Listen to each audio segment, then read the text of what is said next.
Sering nggak sih kita ngerasa capek banget sama semua keributan di luar sana? Pengen banget gitu nemuin ketenangan yang benar-benar sejati? Nah, kali ini yuk kita coba lakukan perjalanan ke dalam diri kita sendiri. Kita akan coba membumikan hati spiritual kita atau yang biasa kita sebut kolbu. Oke, coba kita jawab jujur ya. Di tengah gempuran notifikasi, deadline, dan semua kesibukan ini, kemana sih biasanya kita lari buat cari tenang? Liburan ke tempat jauh? Nonton film seharian?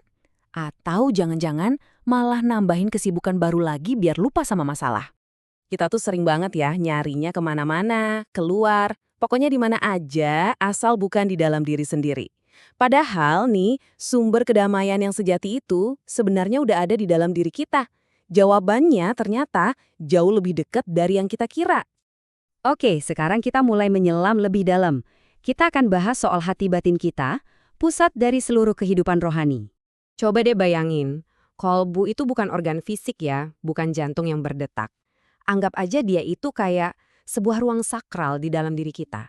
Taman yang sunyi banget, di mana cahaya ilahi bisa turun dan kita bisa rasain langsung. Nah, pertanyaannya sekarang, apa sih sebenarnya kolbu itu? Nah, ini dia intinya. Kolbu itu adalah pusat dari semua rasa kita. Dia itu rumahnya iman, dan disitulah cinta ilahi bersemi. Jadi kolbu ini semacam kesadaran yang jadi jembatan langsung antara kita sama Tuhan. Penting banget nih buat kita bedain. Di satu sisi, ada hati fisik. Iya, segumpal daging yang fungsinya mompa darah, fungsi biologis. Di sisi lain, ada kolbu atau hati batin. Ini bukan soal biologi, ini pusat rasa kita, kesadaran ilahi. Ibaratnya, kolbu itu cermin yang super jernih. Kalau bersih, dia bisa memantulkan cahaya dari Tuhan. Keduanya emang ada di dalam diri kita. Tapi esensinya, wah beda banget.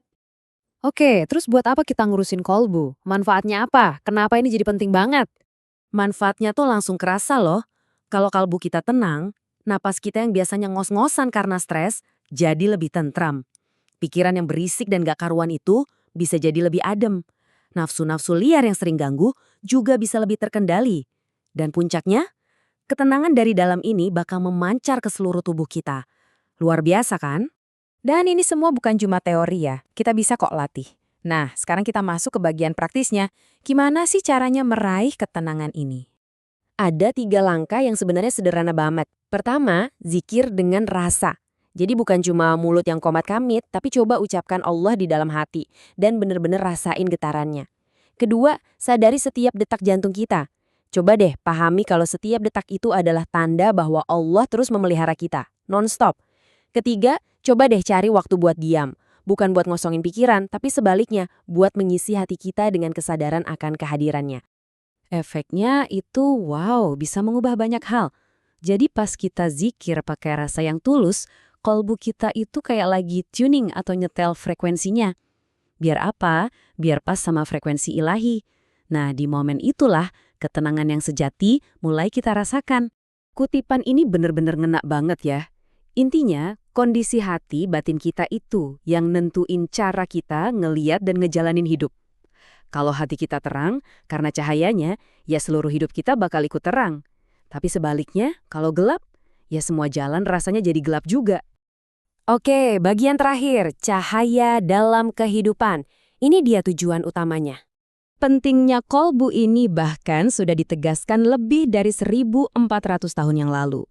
Dalam sebuah hadis yang sangat terkenal, Nabi Muhammad SAW mengingatkan kita bahwa kondisi si segumpal daging ini, yaitu kolbu, itu yang jadi penentu baik atau rusaknya seluruh diri kita. Ini nunjukin betapa sentral, betapa pentingnya peran hati batin kita.